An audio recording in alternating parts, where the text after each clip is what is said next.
This is question 17 of civil engineering paper of GATE 2019 afternoon session.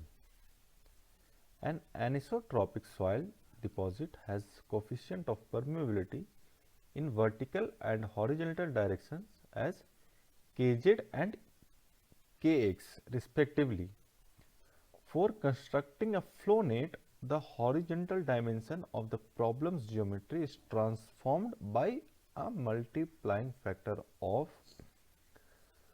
This question is from the topic of flow through soils.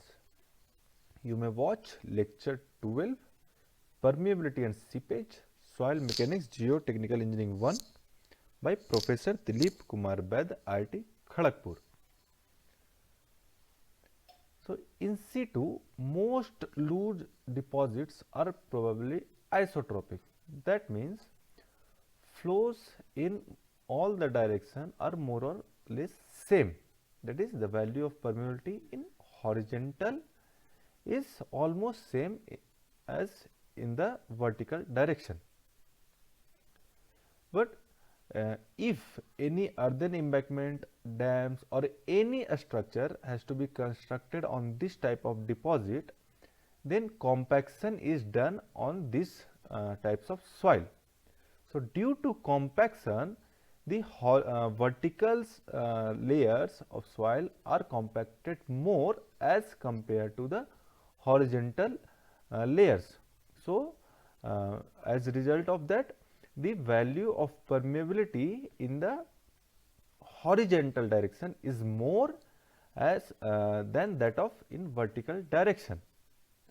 So, if we write the general differential equation for flow in two dimensional case, then the equation is, as you can see in the on your screen, kx into del square h by del x square plus ky del square h by del z square is equal to 0. And for solving this equation, if we use this equation for drawing of flow nets, then we assume that soil is isotropic, that is, the value of kx and ky is equal to 0. But in practical, it is not like that. So, what we do? We modify this equation as you can see on your screen, and we got a multiplying factor for the horizontal direction, that is root over kz by kx. So, we use this multiplying factor to simplify this equation, so that we can use this equation for drawing of flow nets and solving others problems. So, the multiplying factor is in horizontal direction is root over kz by kx.